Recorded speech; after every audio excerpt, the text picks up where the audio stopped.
તરબૂચ તરબૂચ તરબૂચ ઉનાળો ચાલુ થાય એટલે તરત જ તરબૂચ ખાવાનું મન થાય, પણ બજારમાંથી જ્યારે તમે તરબૂચ લાવો છો ત્યારે તે ફીકા નીકળે છે. તો બજારમાંથી લાલ ચટક તરબૂચ ખરીદવા માટે હું તમને 3 રીત બતાવું છું. મીઠું તરબૂચ ખરીદવા માટે તમારે તરબૂચ આ રીતે તળિયે પીળાશવાળું દેખાય તેવું ખરીદવાનું છે.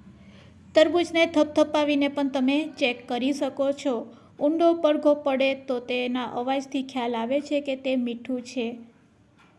તરબૂચ વજનવાળું હશે તો પણ તરબૂચ મીઠું અને પાકેલું નીકળશે.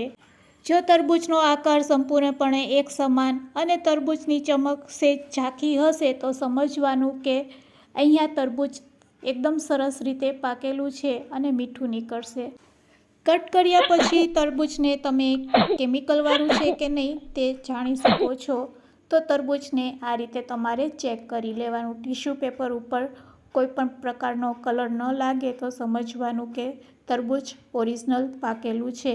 કટ કર્યા પછી એક વખત પાણીમાં ટુકડા નાખીને પણ ચેક કરી લેવાનું. પાણીનો કલર ચેન્જ થાય તો સમજવાનું કે તરબૂચ છે ઇન્જેક્શન અથવા તો કેમિકલથી પકાવેલું છે. બસ આટલું ધ્યાન રાખશો તો તમારા ઘરે પણ આ ઉનાળામાં મીઠા જ તરબૂચ આવશે.